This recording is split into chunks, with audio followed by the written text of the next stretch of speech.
Hi, I'm Ben. And I'm Lucas. And we are two aspiring filmmakers making unnecessary commentary on famous movies. Each week, we will randomly select a film to analyze, discuss, and review.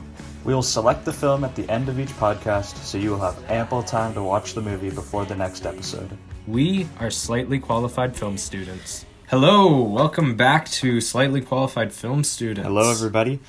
We are back for our 6th episode. Or is it the 7th? Seventh. Seventh. If we're including our Christmas special. Right.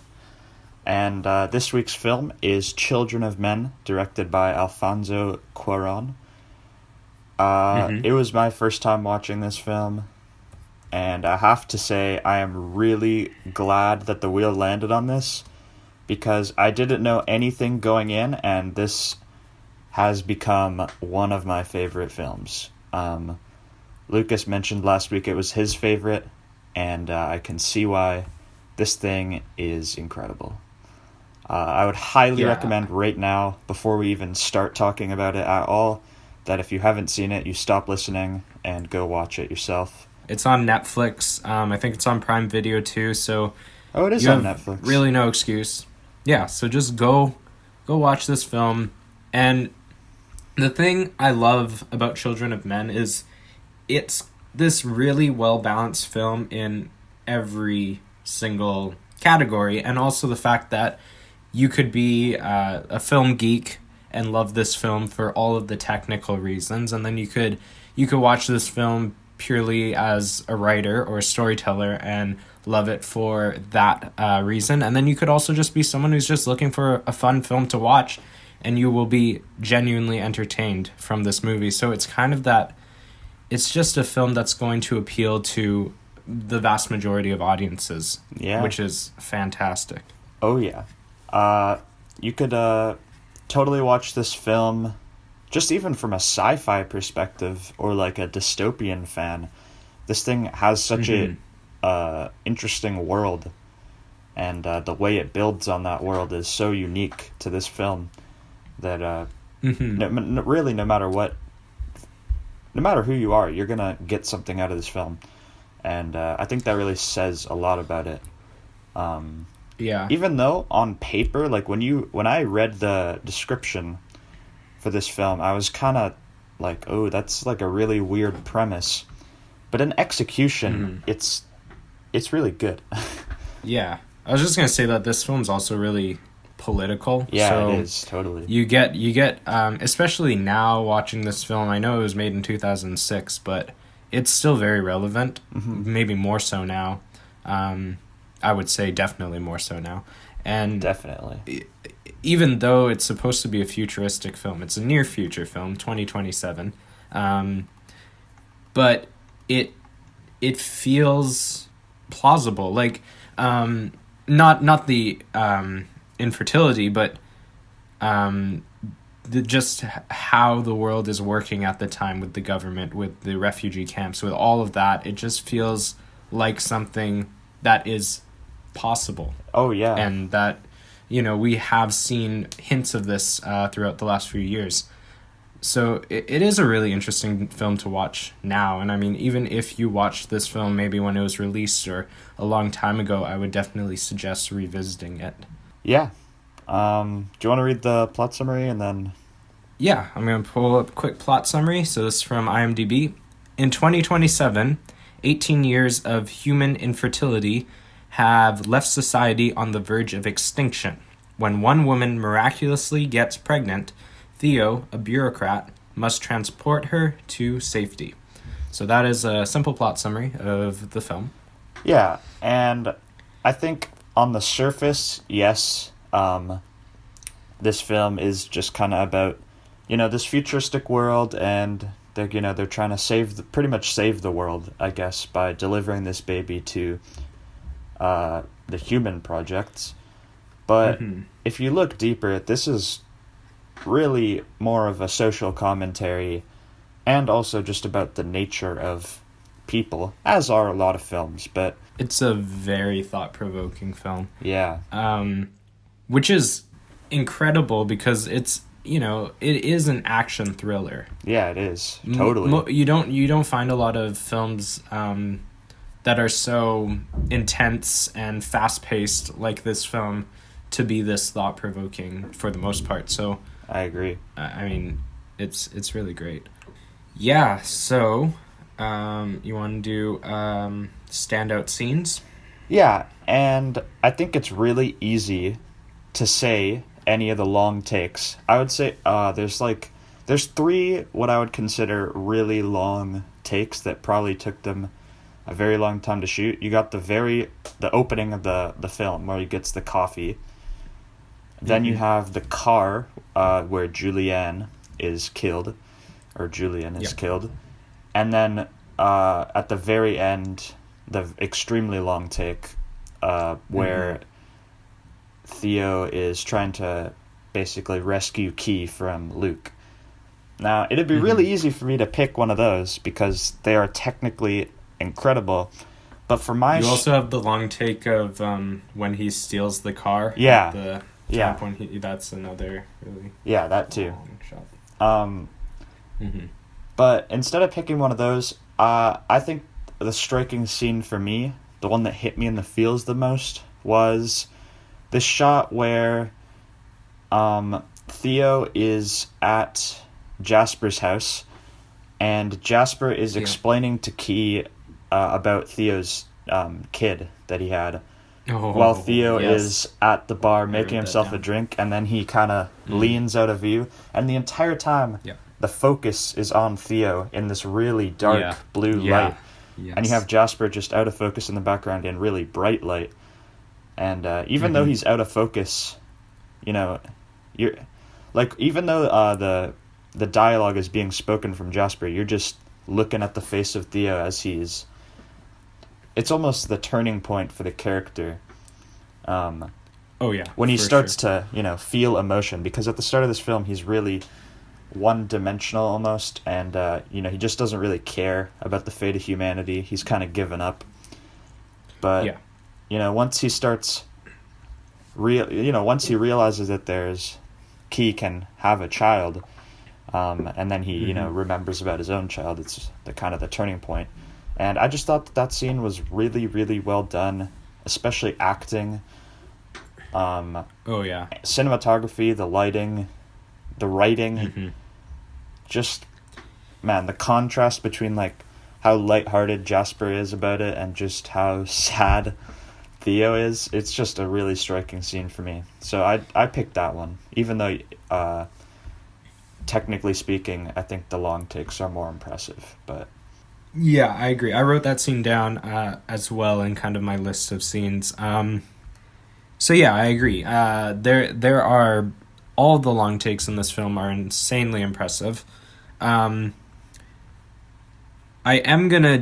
choosing one of the long takes, but not the one that's probably obvious. The scene that really stood out to me on second viewing, especially because I watched this film for the first time a couple years ago, so I remembered like the car sequence. I remembered the final really long take. Like I remembered the beginning, but the scene that really hit me on second viewing was the actual birthing sequence. Yeah, which was also filmed in one shot. It's like a 4-minute scene where it is Key giving birth, and they're in this dingy little room in the refugee camp, and Theo is helping nurse and bring the baby into the world, and it is a just breathtaking scene. I mean, not only cinematography, the lighting, everything about the production design and all of that, and the performances, but just all the technical aspects of how this scene was presented, and the amount of intensity layered onto this scene, but also the amount of importance that this scene holds, because I mean this film is all surrounding around the fact that she is going to have a kid, so this is a super important part of the film, and it's just executed so excellently. And I'm going to talk more about the long shots when we get into cinematography, but I think Alfonso Cuarón and Emmanuel Lubezki are really, truly the masters of the long take. That was my standout scene. The other one was also that Jasper sequence, and the other part I found really, really nice was, well, I guess not nice, it was sad, but when Jasper euthanizes his wife and his dog and then gets killed. Yeah, that was really sad.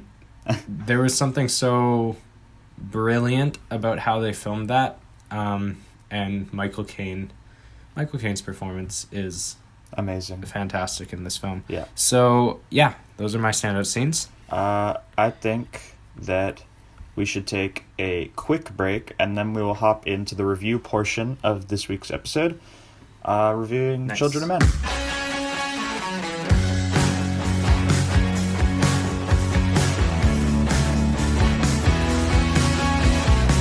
Okay, and we are back, and we are heading into the review portion of this podcast. Yep. Starting off with story and originality, which is at a 10%. This film is loosely based off of a novel called The Children of Men, from 1992. Yeah, this is interesting because we did Atonement last week, and which was also a novel adaptation, and I was kind of talking about the different films and how they choose to adapt novels, and how Atonement didn't do it especially well. And the thing that Children of Men does, I think Children of Men does it fantastically. It's the perfect way of adapting a novel. It's taking the characters and story and then kind of running with it. It is understanding that the book is one thing and the movie is another thing. And absolutely, what Alfonso Cuarón does with this script, and the other writers that helped him with the script, is that they've taken the concept that the book has presented, and then they've taken lots and lots of liberties in order to make this the best possible film in the medium of film. And I honestly think that this is one of the most captivating stories out there. And I'm not talking about every aspect of storytelling that, I mean, people might get nitpicky and stuff, but I'm just talking about overall investment, because this is a film that I feel you are constantly invested in everything that's happening, and that is partially because of how incredible of a story it is, but also how fast-paced this film is, and how it's constantly, it keeps you on the edge of your seat the entire time. It is a very, very original dystopian film, and I think it benefits from the fact that this movie is supposed to be near future and not like far future. It's meant to just be like 10, 15 years, or 20 years, I guess. So I think that story and originality, this film is pretty close to perfect in my opinion. Yeah, I agree.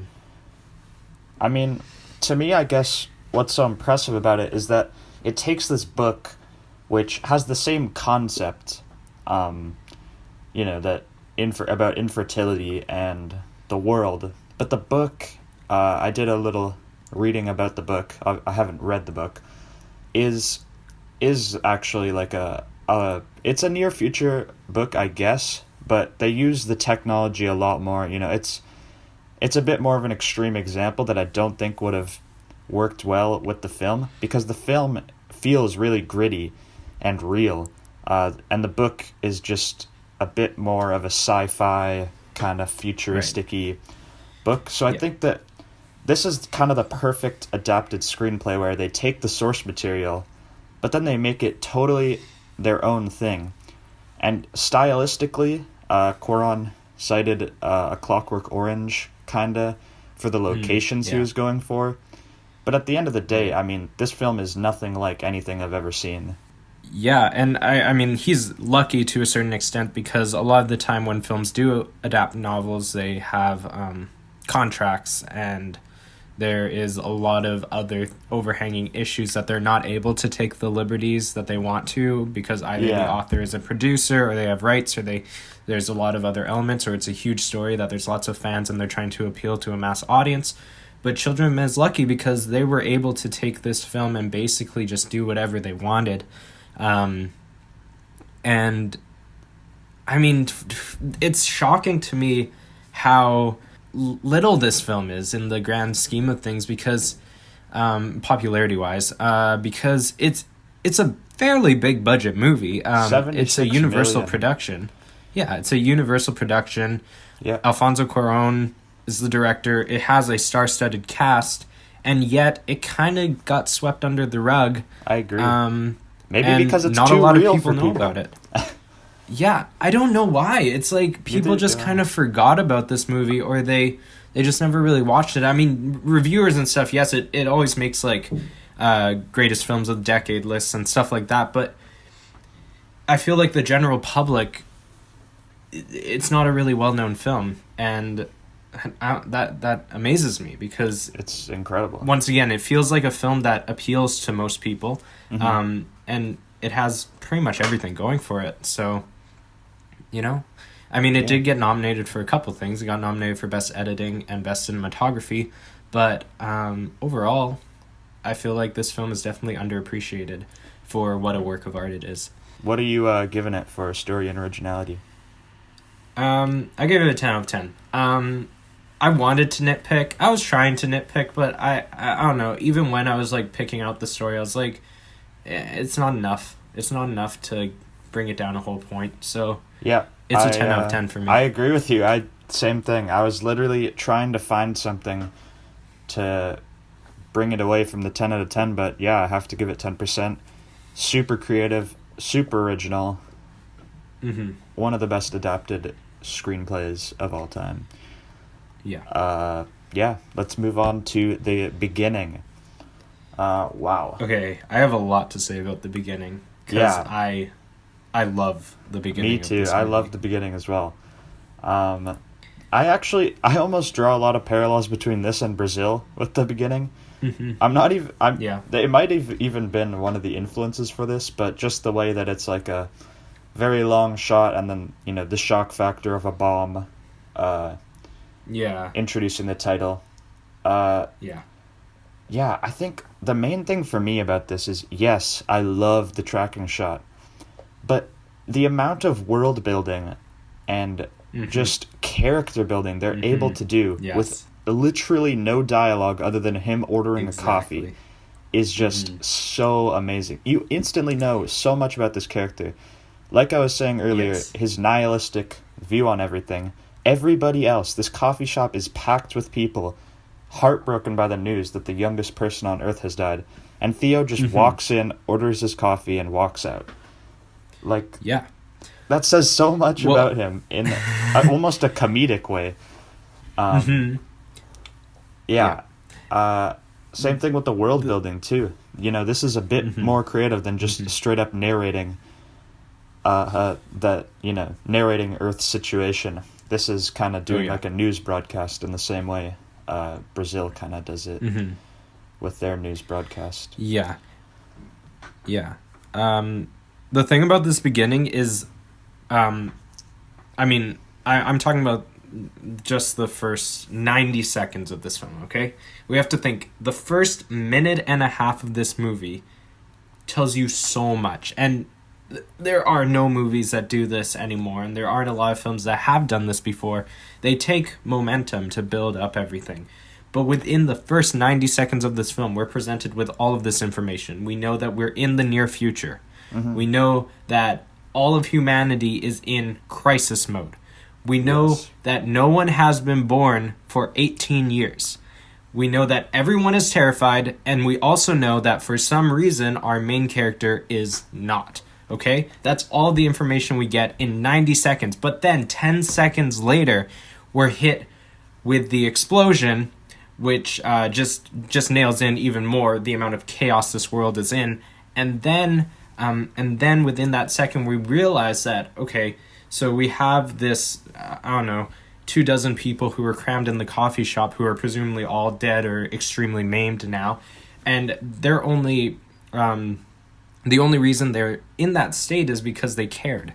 So then we're also hit with the question of, is it important in living in a world like this to not care, or to not fully care? Because we do understand that Theo cares to a certain extent, because if you watch him, he walks into the coffee shop, he looks at the TV, and then he leaves. So he has a interest, he has this curiosity, but it doesn't perplex him. It's not something that hits him insanely hard. But then the other thing that happens in this beginning is right after the title card, Theo goes to work. He was just almost killed in an explosion, and then he just goes to work. And that tells us that this is a normal occurrence. This isn't something that would absolutely traumatize a person. This is something that he's probably seen before, and it's not something shocking. The other factor is that every single news broadcast is only talking about Diego, who has died, even though there has just been a terrorist bombing at a local coffee shop that presumably killed like 24 people. Yeah. But not a single news station is talking about that. So that tells us that this is a normal occurrence and this isn't newsworthy. Yeah. So that, once again, 2 minutes into this film, we are bombarded with information.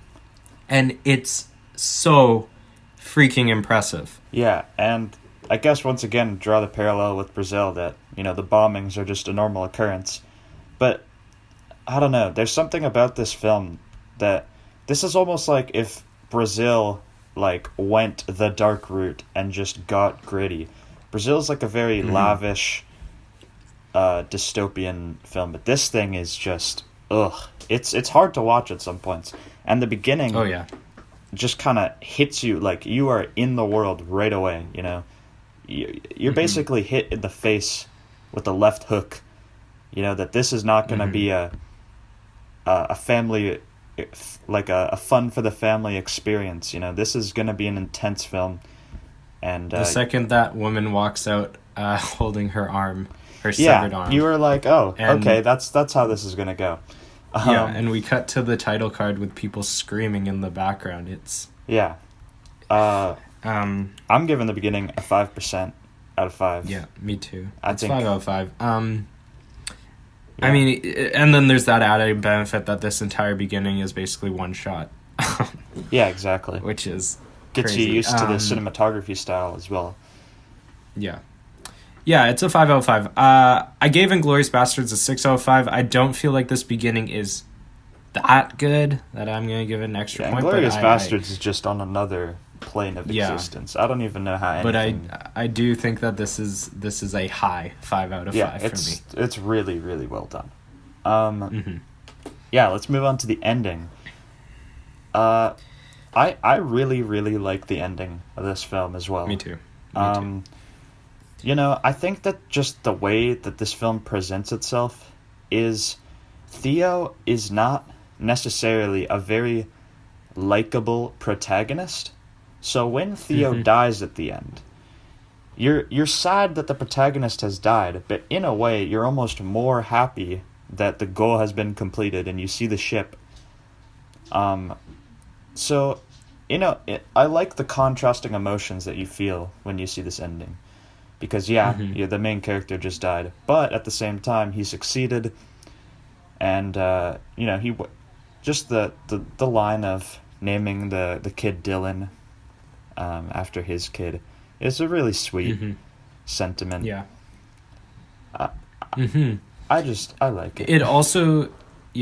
It also shows his character arc in a really fascinating way, because if you think about the beginning of the film, his conversation with Jasper, he's, as we said before, he's very nihilistic. He has really no faith in humanity whatsoever. And then his last line of the film is him talking to Caine saying everything's going to be okay. So we realize within this time that we've been watching this character grow, something's really switched, and he's become his old self, because we know that he used to be an activist. He used to be this used to be what he did for a living. Yeah.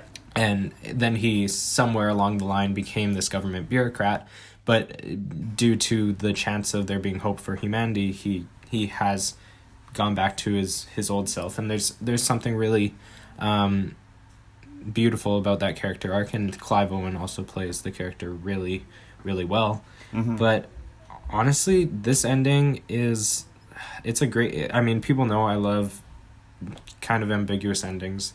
I think this ending is pretty perfect. I mean, it's pretty perfect. The last shot is beautiful. I had that last shot on my desktop for the longest time as my desktop background. Yeah, still a 5 out of 5. Yeah, it's a 5 out of 5 for me. Wow, it's all been full marks so far. All perfect so far. Now let's talk about the screenplay. I absolutely love the screenplay. Yep, me too. I think that the way that this film goes about world building and about character building is so unique. In most films, I'm going to use Star Wars as an example. You have your protagonist, Luke Skywalker, right? And throughout his whole journey, throughout the original 3 movies, he starts off knowing nothing about being a Jedi and all that stuff. So, as you're watching this character grow, he's people are telling him, this is happening, and, you're kind of being explained to the world, what the world is, be it through Yoda or Obi-Wan or whatever. And, it makes you connect to the main character more, but at the end of the day, it's just kind of boring. It's very stereotypical for a film to do this, where you'll have your protagonist who is new to an experience, and then they have the old wise guy explaining what's happening, basically as just a dressed up narration.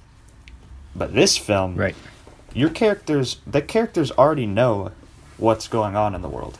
You're never really told from a character exactly what's happening. Theo already knows the predicament humanity's in. So instead of having that as the world building, it's just, the sound design, the cinematography, and they just let you see it and experience it instead of telling you what it is. It's amazing. The writing in this film, the dialogue, they're not talking about, what happened or, what the state is of the world.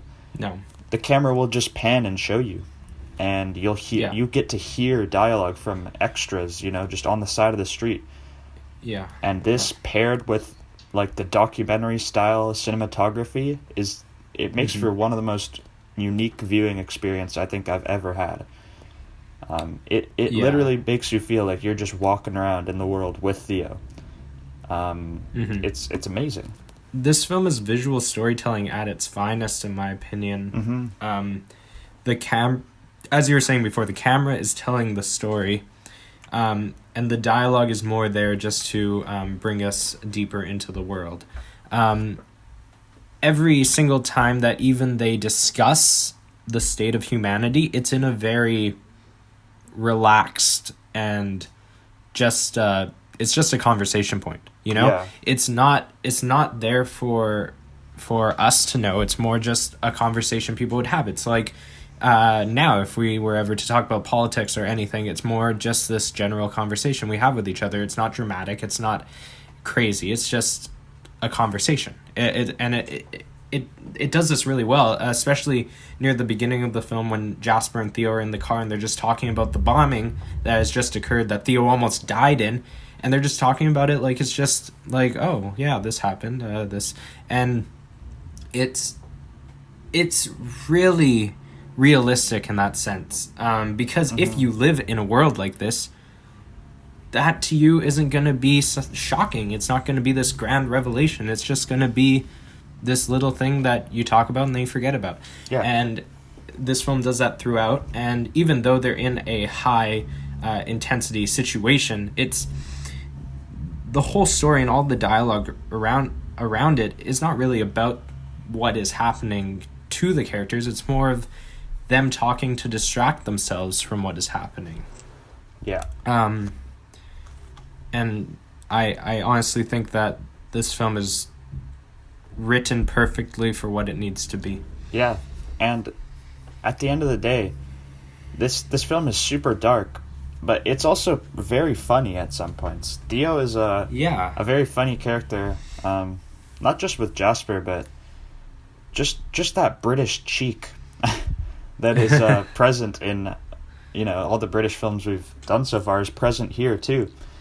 So even at the most intense moments, you can crack a smile because, that's just kind of the British way, I guess.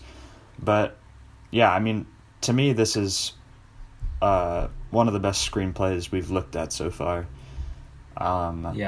It's, like I said, it's just makes for such a unique viewing experience that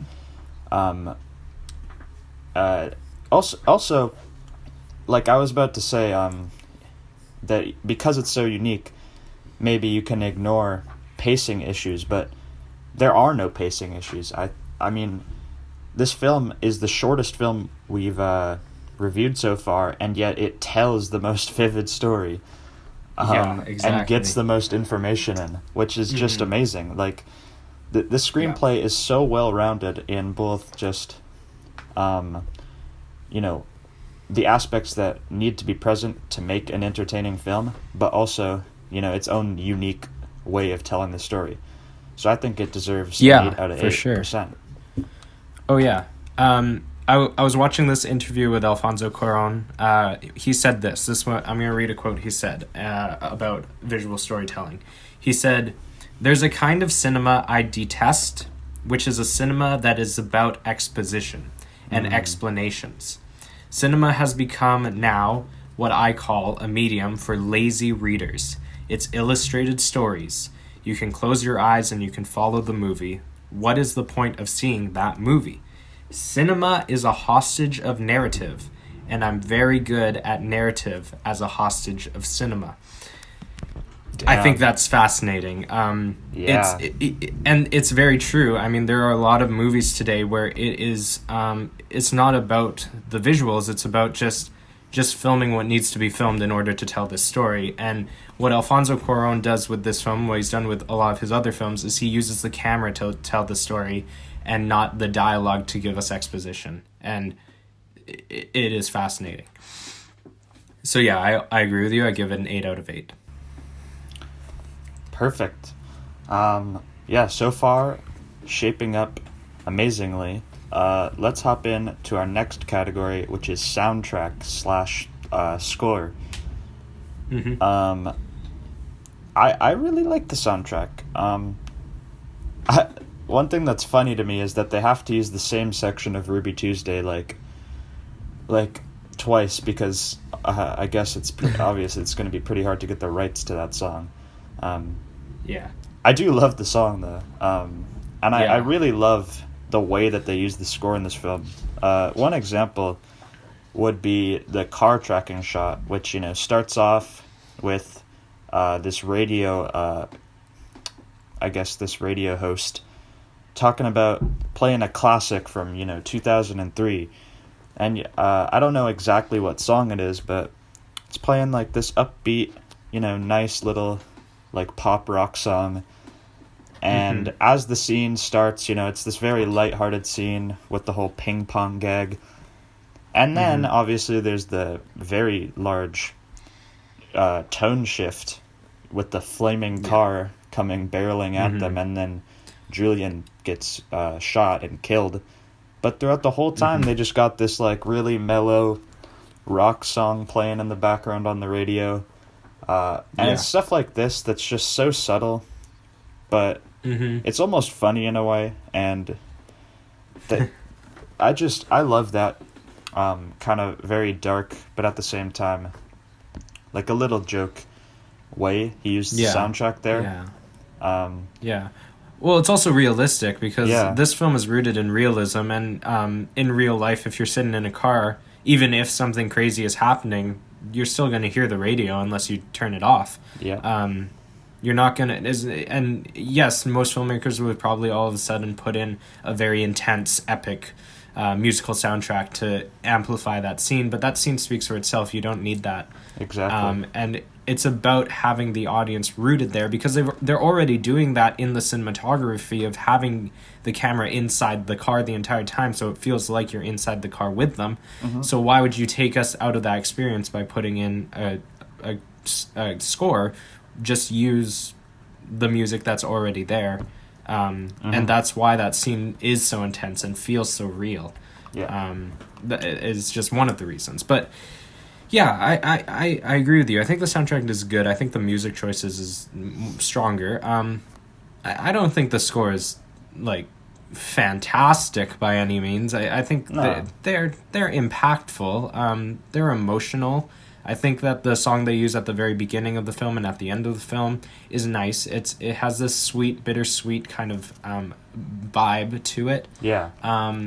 But it's kind of like Parasite to me with the soundtrack. I know you really like the Parasite soundtrack, but for me it's kind of like it's good and it's used well, but not extremely impactful for me personally. And I agree with you. Yeah, I just think that it's a good soundtrack. I'd say above average, but it's not anything incredible. I'm giving it a 5%. I gave it a 5. Yeah. 5 out of 7. I mean, it could just be that they put their budget more towards other things, which is understandable, you know? I'm not necessarily... this soundtrack doesn't take away from the film at all. It's just not quite Hans Zimmer. It didn't... It's not like... it's the soundtrack isn't the reason that you have this giant emotional oomph, right? It's not like The Place Beyond the Pines, that scene that we said both made us cry. It's that score is half the reason. Yeah, so this film doesn't have that, and that's not a bad thing, but it's just why it's only a 5 out of 7. Yeah. Let's take a quick break, and then we will hop right into the back half of our review, starting with production design.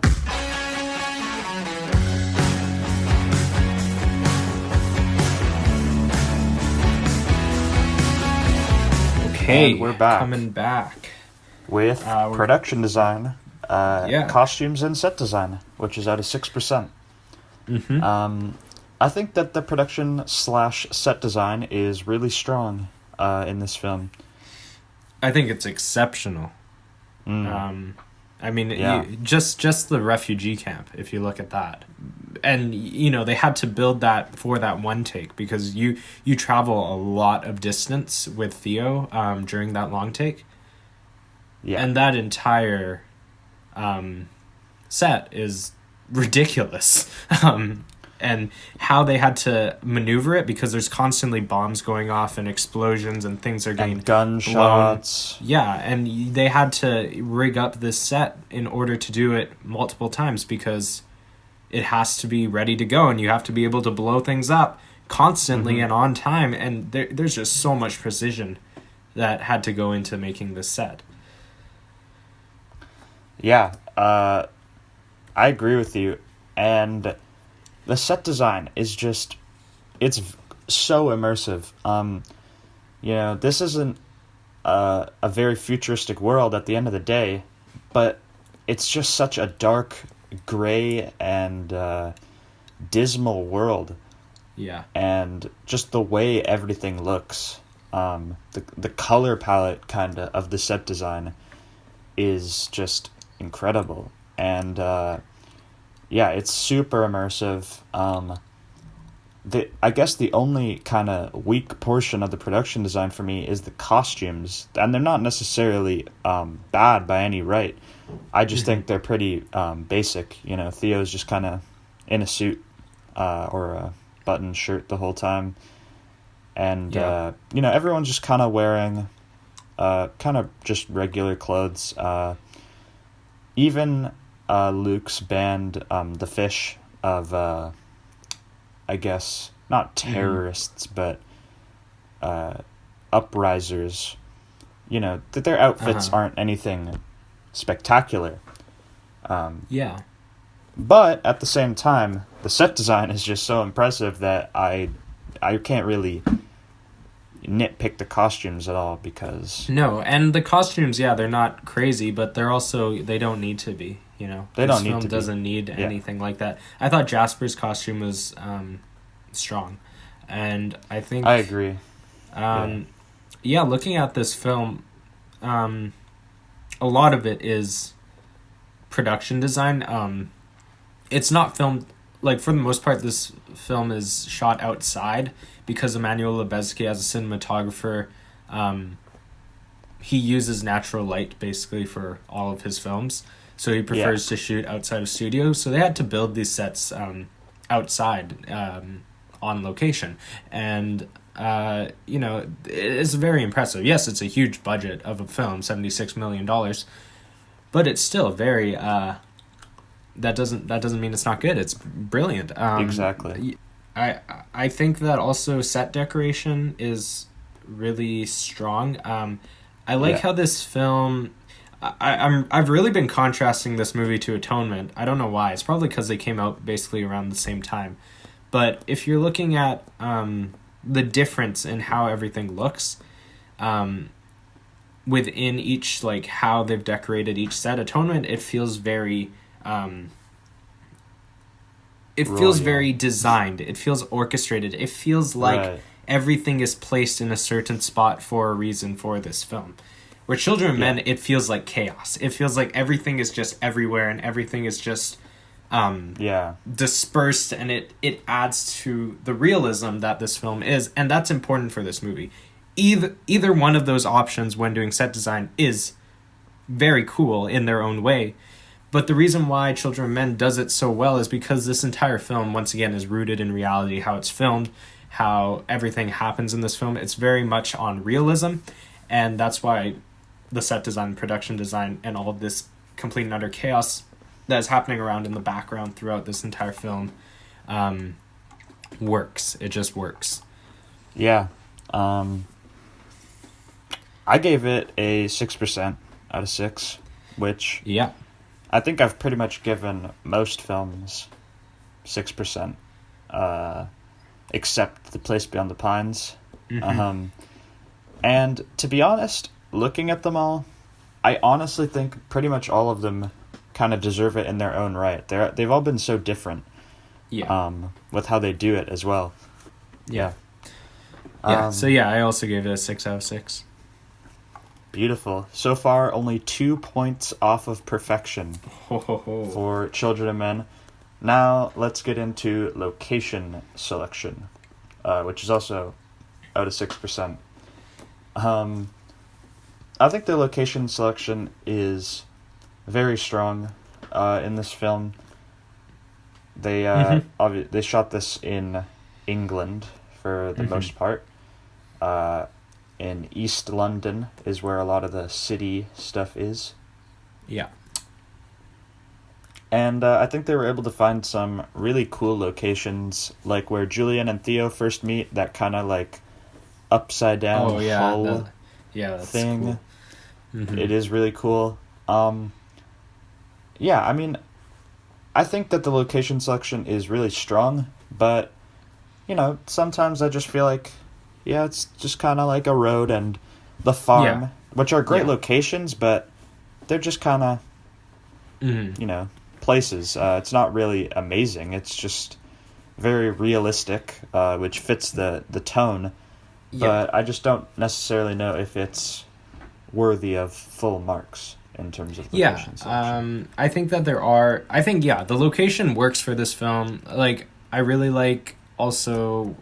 when they walk across that bridge going into the car, they have that, like, graffiti-filled bridge, and then they go under the tunnel that's also just littered with graffiti. And I think that, for the most part, everything works for this film. Also, where he goes to meet with his cousin near the very beginning of the film, they're in that art gallery, kind of, and it's very... symmetric and white, and it feels completely ostracized from the rest of the film, which is important because that is his area, and he works for the government, and he is on a different level of society, and there is a huge contrast there. Yeah, I don't think location selection is perfect. I think there are some roads that they chose, some just open forests or whatever that feel like they just kind of grabbed a random spot, and I feel like they could have found more cinematic locations for certain elements. But overall, I do think it is pretty strong. I give it a 5 out of 6. I give it a 5 as well. I love the haunting, kind of desolate vibe that everything has. Yeah, let's look into cinematography now, which is out of 10%. Oh, damn. All right, we made it. This is going to be a long one. Yeah. I found a quote. I'm not exactly sure. Damn, I forget where I got it from, but I think it kind of sums up the cinematography very well. Here's the quote. "It's like looking at someone who doesn't blink. The movie is staring at you. It's disconcerting, troubling, and amazing." I think that sums it up so well. This film just doesn't shy away from what it is, and it will show you all the gritty, all the horrific aspects of it in just this really, really unique style of cinematography. The gritty handheld style of this whole film and all the tracking shots. It just, it really puts you in the world, like you're just walking around with the characters, experiencing what they're experiencing. It's not necessarily this beautiful film like, say, Atonement was. This is just realism, and it works so well. It's so creative. I love it. Yeah. Emmanuel Lubezki, who's the cinematographer for Children of Men, my personal all-time favorite cinematographer. Which, I mean, a lot of people say Roger Deakins, but for me, it's Lubezki. I think Roger Deakins is a fantastic cinematographer, but I'm more intrigued, I guess, by Lubezki's work and how he likes to film things. His movie The Tree of Life, which came out in 2011, is, in my opinion, one of the most beautiful films ever made. It's just gorgeous. But I as people should know by now, I love long shots. I just love long shots. There's a reason why Birdman was my favorite film for a very long time, and Children of Men was my favorite film now. Honestly, long shots. There's so many elements to why Children of Men is like just brilliant in the cinematography section. And when I'm looking at Atonement, as you were saying, Atonement is, we described it as beautiful, and a lot of people are going to describe it as beautiful, and it is. It is a gorgeous movie to watch, but I don't think Children of Men is any different, because just Children of Men, it's not colorful, it's not flamboyant, it's very raw, gritty, and there is some horrid and disturbing imagery, but in the same sense, it has beauty. And I feel like a lot of people, when they watch movies, they confuse beauty with attraction, I guess. Right. Like you're watching Atonement or Blade Runner or whatever, like, quote unquote beautiful film we're talking about, and our eyes are attracted to the screen because of the colors, because of the contrast, because of the every aspect of how these how they look. But maybe our eyes aren't as attracted to Children of Men because of how gritty, because of how raw, because of how maybe in some terms disgusting it looks, but not because it's amateur, but because it's done perfectly, because that's the whole point of the movie. Yeah, and that is also beautiful in its own way. And we've been saying throughout this podcast, we're always like, it's really good, but it's not revolutionary. We keep saying revolutionary, and that's why we don't give things full marks. This film is revolutionary. Yes. And that is because just the car sequence in itself, They invented a rig in order to film that scene. They had to get a camera into the middle of the car. They had to engineer a completely new way of filmmaking in order to get that scene, because nothing existed that could do something like that. Yeah. So that is revolutionary. So this film is, in so many words, just it is groundbreaking. There's a lot of things I love about this film. I think that, as I was saying before, Lubezki loves natural light and practical lighting, and he doesn't like to use large, like, huge studio lights or anything, and it's prominent in all of his movies. And there's a big difference there, and that's something that's important to me when I look at the cinematography. Roger Deakins, that we were talking about before, if you look at the two films he won Oscars for, 1917 and Blade Runner 2049, yes, they are beautiful, but those films are pretty much done entirely in a giant set, and there are hundreds and hundreds of lights. Like, that sequence in 1917 where the fires are going off and they're in the burning church, which was probably one of the most beautiful scenes of last year, they were just in a makeshift outdoor studio with, I think he said there was like 800 lights that they had put up in order to make that scene possible. And yes, it's fascinating and extremely technically impressive, but there's also something so impressive about Lubezki getting just as beautiful shots, but using the sun as his light source. Or using the sun. For example, the childbirth scene is lit with like this really low Kelvin like lantern. The whole scene is lit with one lantern, and it manages to be beautiful. We should stop using that word because it's kind of lost meaning. Just like you were saying, yes, they could have lit that scene using a bunch of studio lights and probably got the exact same effect, but it's just more impressive, and at the end of the day, looks better to just be using practical light or natural light for all these shots. I'm giving it 10% out of 10. I think this is the definition of good cinematography. I comparing it to Atonement, I think they both deserve the 10s in their own right. Yeah. The thing looking at Atonement, the interesting thing about the long takes in Children of Men is they're all done for a reason, and that's something also fascinating about the cinematography, is everything that we see in this film it has a motive. You look at Atonement, the long take, it's beautiful and it's incredible, but they only did that for time constraints. Like, there was no reason to do it. They just did it because they had time constraints and they thought this was the quickest way to do the scene.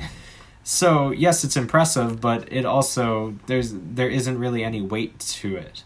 Whereas Children of Men, all of the long takes in this film are done for a very specific reason. The first scene, the first long take we see, is done because it is telling the audience how close Theo was of getting blown to pieces. We're watching him through this scene. He walks out of the store and it's in real time, and it's this 30 seconds of, if he had just stayed in that coffee shop for 30 seconds more, he would have been blown to smithereens. And like Jasper was saying, if you took cream and sugar in your coffee, you wouldn't be here. Yeah, exactly. And the camera gives us that. The car sequence, it's about being in the moment with the characters. It's about being inside of that car. It's not cutting, to the motorcycle speeding off or getting thrown off of the road. It's not cutting to these shots to make it feel more like an action film. It's about being with the characters and experiencing it like you would in real life.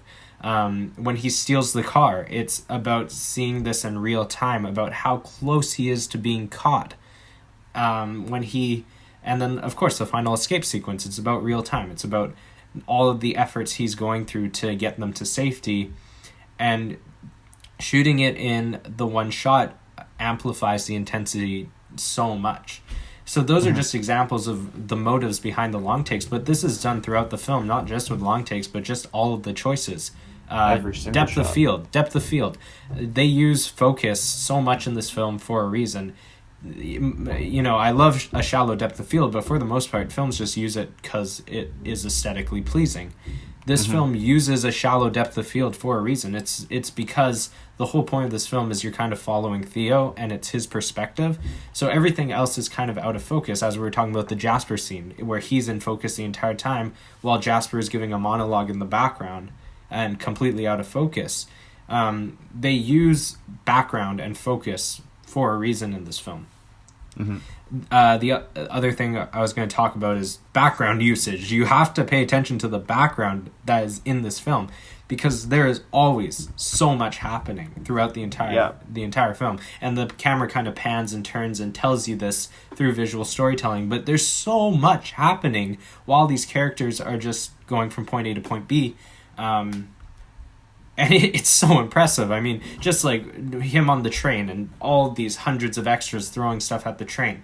Them walking through the refugee camp and the camera just doing a quick pan to show that woman laying there with her dead son in her arms. I mean, there's so many just moments. And, you know, this film is very much resemblant of famous art pieces. They have a lot of frames that are like reminiscent to Picasso or... they even have a couple Picasso paintings in the film. They have a Picasso painting in the film.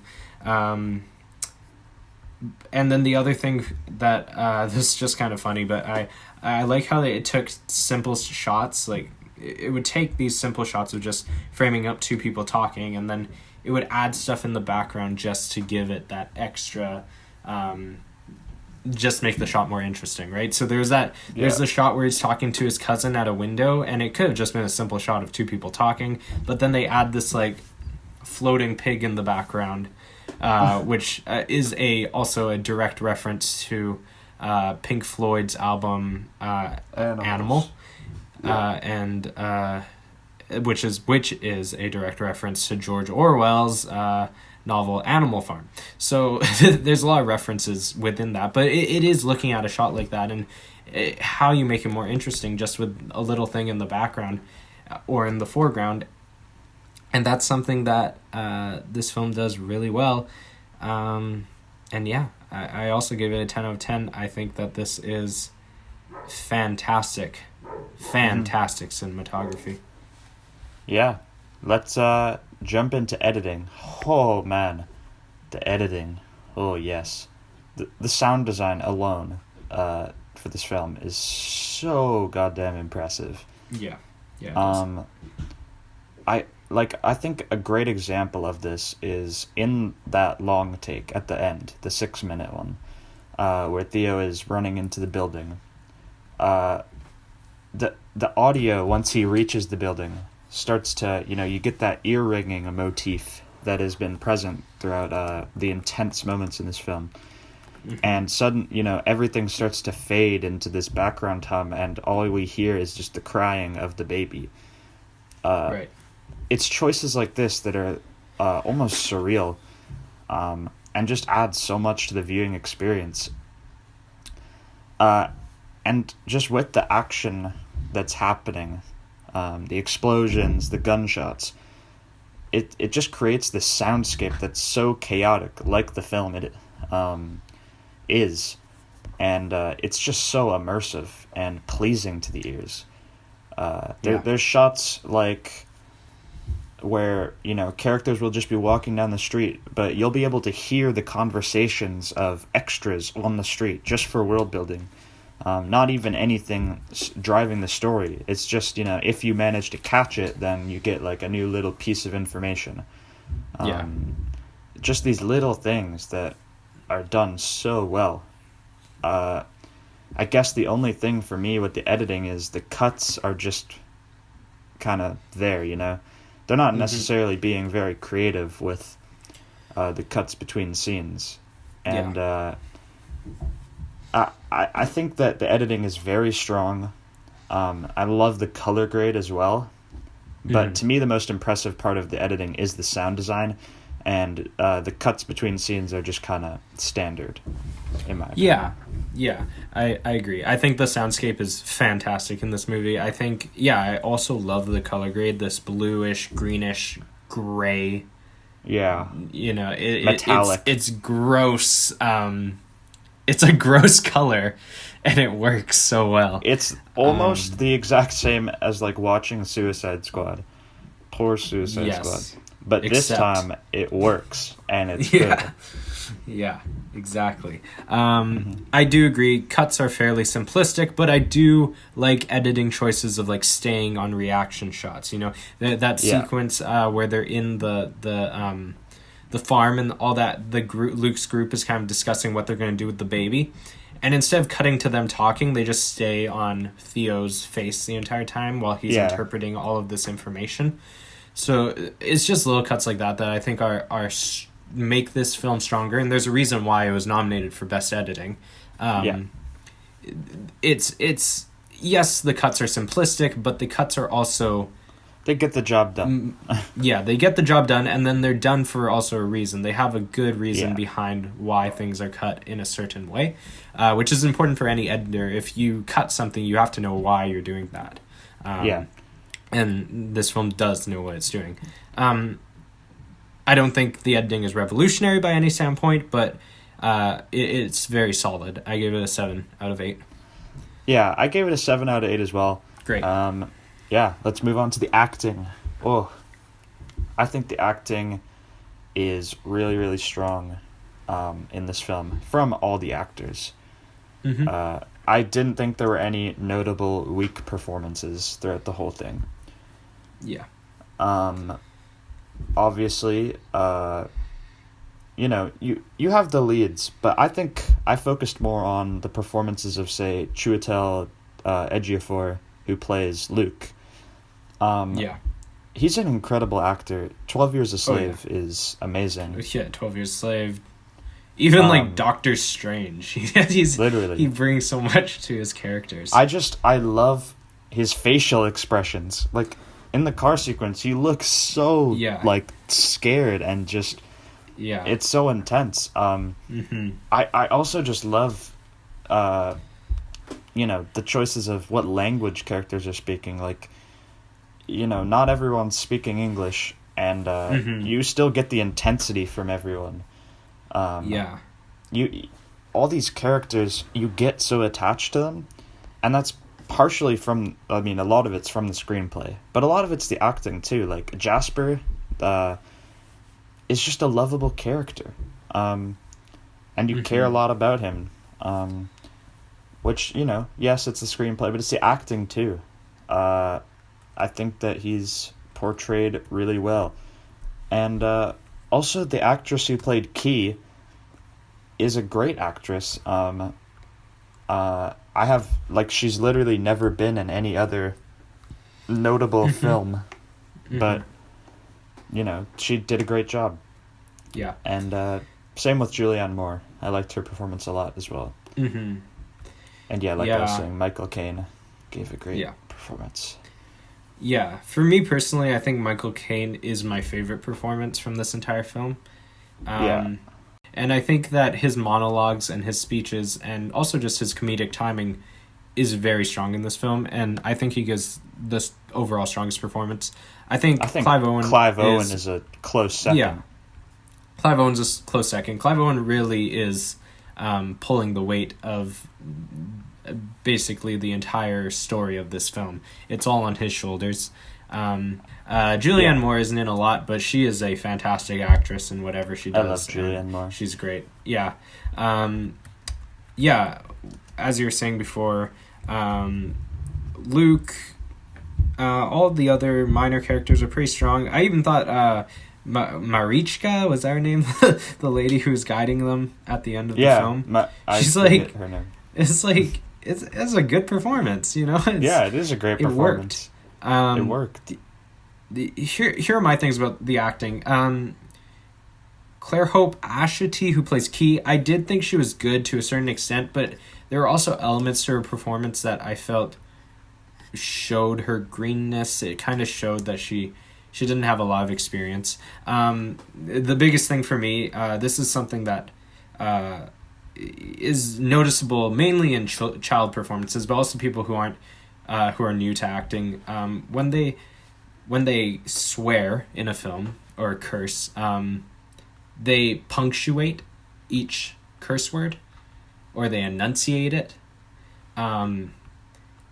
And that's just because it's a swear word and it's a curse word, and when we read it on paper, we're automatically, we think we have to say it in a very like enunciated way. But that's not the case. When you're just having a conversation with someone and there's swear words written into the dialogue, they're meant to just roll off the tongue like any other word. Because if, you and I were having a conversation, or a conversation at school, or whatever, people swear in day-to-day conversation, and it isn't something that when you're just talking in a sentence, you all of a sudden like, boom, hit it really hard. But you notice in movies and theater and television shows that newer actors tend to do this, and it's a natural thing. But she does do this quite a bit. And that doesn't mean, like, when people are angry, when people are using a curse word for a reason, then you can punctuate, because that it has importance. But when it's just in dialogue and stuff, there's no reason to punctuate those words.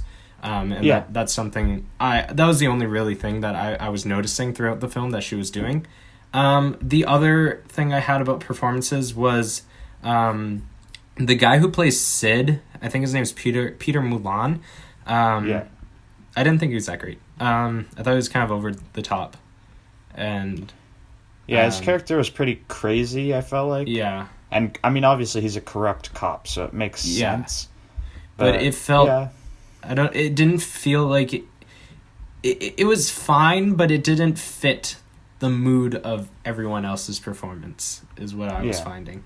Like, it felt like he could have been a cop in Brazil. I feel like his performance more fit that kind of vibe. Whereas Children of Men, I didn't feel like it worked.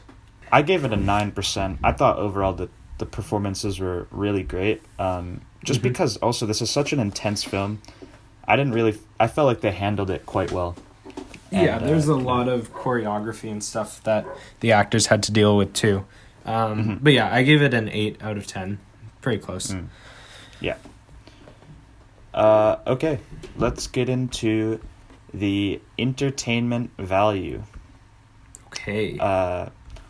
Man, this thing is enthralling. Out of all the films we've seen, this one's kind of unique because the other films, they maybe catch you with action or jokes. Like Inglourious Bastards, you're entertained because it's funny and, charismatic. But I don't know what it is about this film. The performances are dark. There's not a lot of comedy. The action isn't shot in a way that's making it that crazy. But just somehow, you can't take your eyes off this film. Even though it gets super intense and, it gets really intense. And, sometimes it's a bit overwhelming. But, man, you gotta keep watching. Like, I was fully invested throughout the entire film. I even rewatched a lot of it directly after my first viewing because I was just so impressed and immersed. This was probably the most invested I've been in a film so far from our list. For sure. Yeah. I don't know. The first time I watched this film, it was so entertaining. Like, I remember sitting there and just being mind blown by everything happening. Being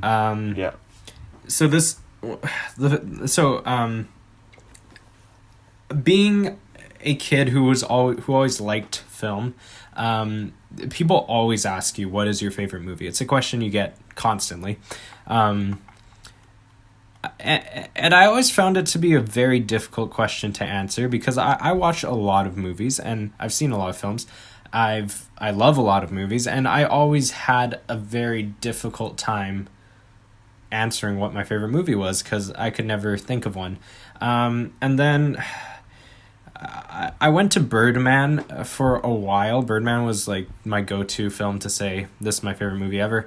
And I think most of that is due to the fact that when I first watched Birdman for the first time, I was very young. And I think it was the first film that I watched that was like R-rated. That was an actual R-rated movie, you know? Like, I'd seen Did you The watch Matrix. it when it came out, when you were like 10? Yeah, I saw it the year it came out. I watched it right after it won Best Picture. So, like, I'd seen The Matrix, I'd seen Kingsman, like, films that are R-rated, but they're just, you know, they're just because there's some guns and a little bit of swearing, like, here and there. But this was the first movie that I watched, and I was like, wow, you can do that in a movie? You can say those things, you can show those things? Like, I was, you know, kind of, it burst this bubble of innocence as a child.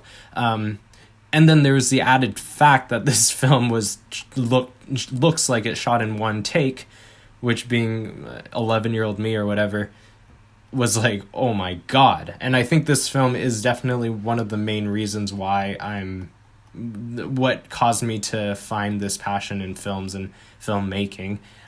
So Birdman was that film that I always went to for the longest time, until a couple years ago I watched Children of Men, and about halfway through the film I knew that this was going to be my new favorite movie.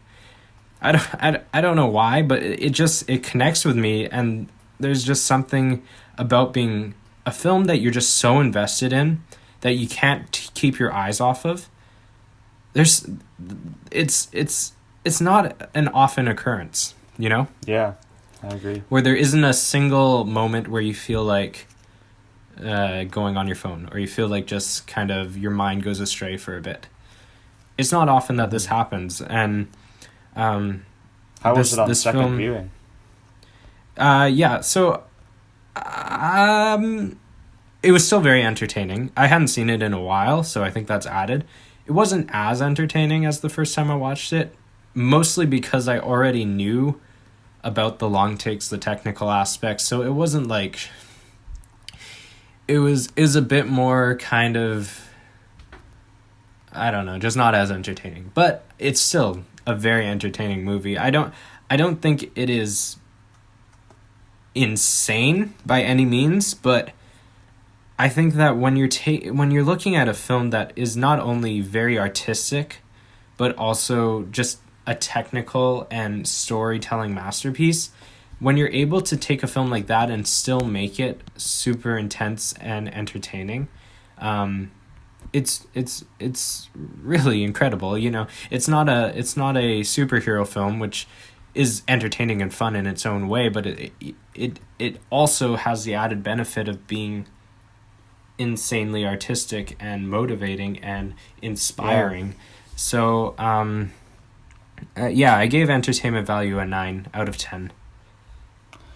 Yeah, I also gave it a 9 out of 10. I thought it was really, really, really entertaining. But at the end of the day, for me personally, I just thought that a lot of it was kind of the technical aspects that were like really keeping me super invested.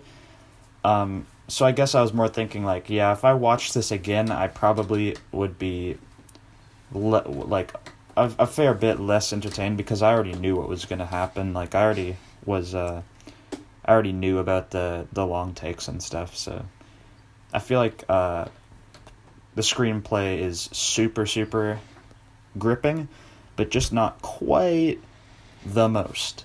Just not quite perfect. 9%.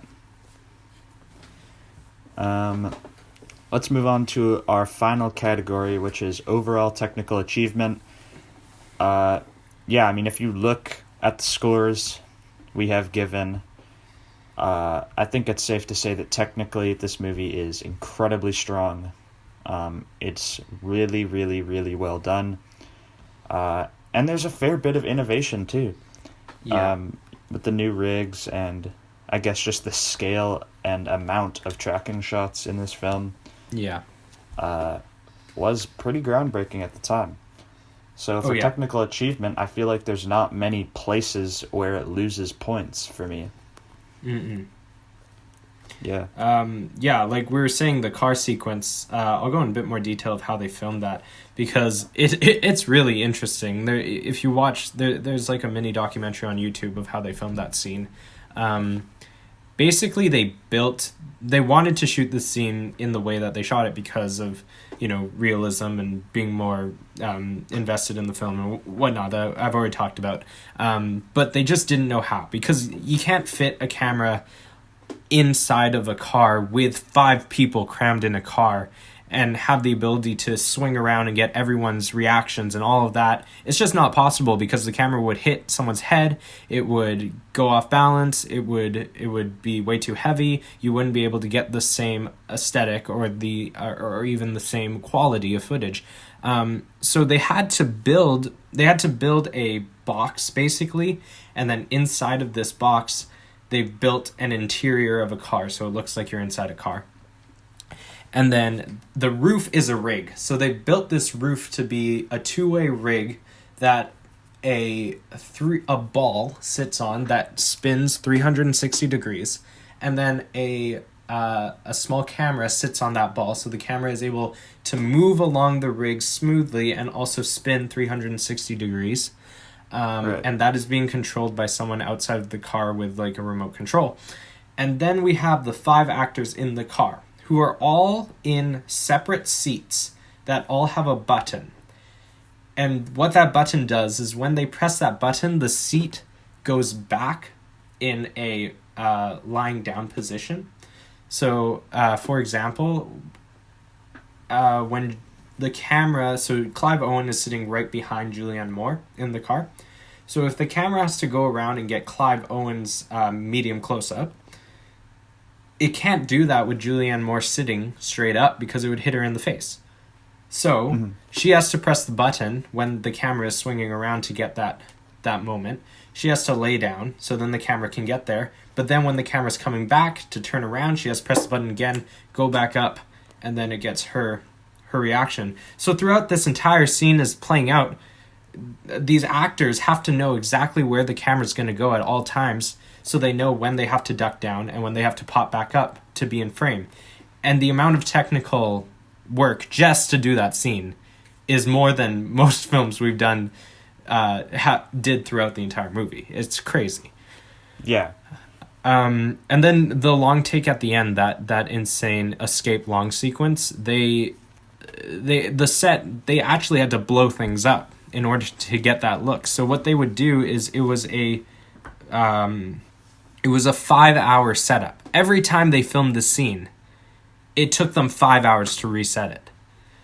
So they have 14-hour days, and they would basically say, okay, we're going to do it.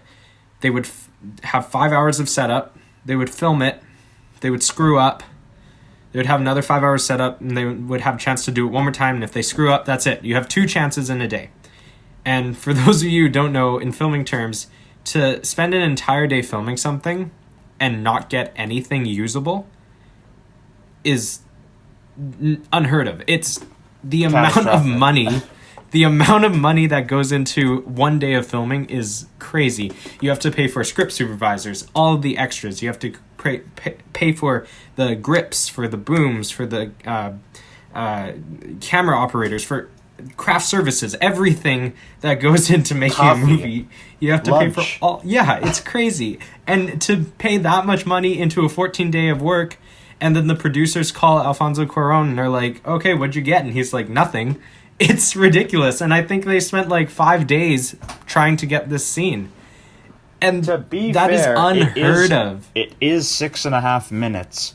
So when they did finally get it, that is a large chunk. But still, that is just a technique that is extremely risky in Hollywood, considering how kind of hyper industrialized, I want to say. And, at this point, films are almost more about the money-making than the actual art. Yeah. So to have a director who's still willing to do this super not financial-friendly shoot is just kind of inspiring. You know, there's still guys willing to unconventionally get something that they think is the way to do it, even though it might not be the financial or meta way to do it. Yeah, overall technical achievement, I'm giving it 14% out of 15. It's really, really, really well done, but it's just not quite perfection. I'd say it's a high 14. I don't want to give the legendary 15 because, you know, you got to consider the editing and the soundtrack too, which weren't perfect scores. I don't know if we'll ever see a 15, but this is probably the closest it has come so far. So 14 out of 15. Yeah, I honestly, if this film isn't 15, I don't know what is. I really don't. Yeah. I also gave it a 14. You know what?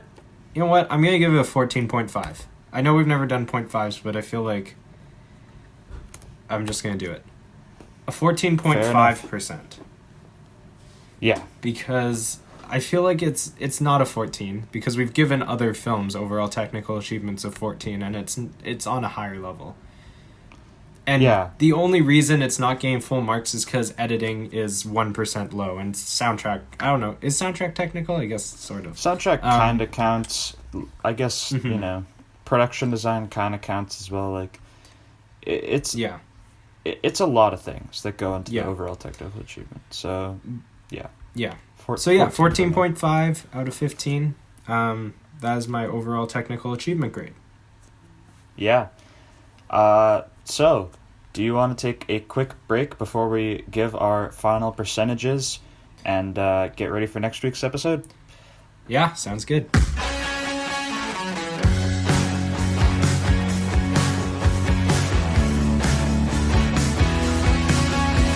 All right.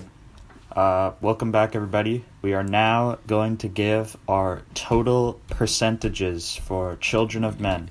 Yes, we are. Yeah.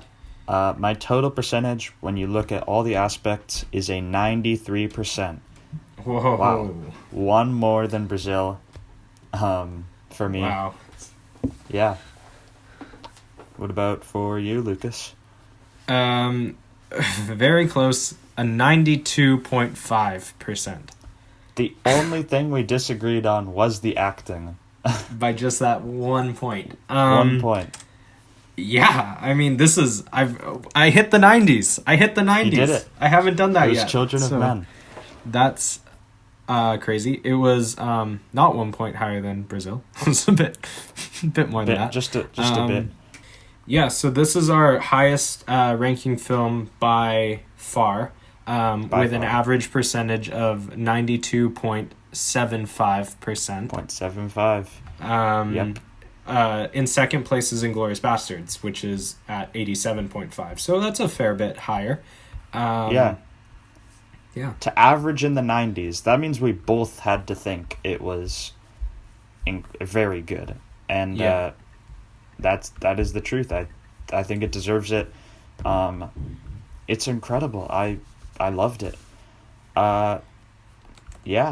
Now, let's spin the wheel and figure out what film we'll be reviewing next week. I'm excited. I got my computer today, so I can pull up trusty QuickTime Player. Yes, sir. QuickTime Player. You love to see it. All right. Spin that thing.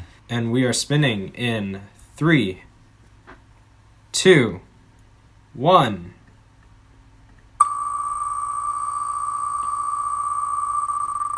Drum roll. Okay, what are we landing on? Ooh. Oh! What film? Oh. We've landed on a movie called Enemy. Enemy. Ooh. Have you seen Enemy? No, I've been meaning to see it ever since you were talking about the ending. I think it's decently kind of experimental almost. And it's also only 90 minutes. Guys, we're getting some shorter films. It stars Jake Gyllenhaal and Melanie Laurent, directed by Denis Villeneuve. I believe that's how you pronounce it. Mm-hmm. let me pull up the plot summary. Oh, the plot summary is quite short. All right, here it goes. A man seeks out his exact lookalike after spotting him in a movie.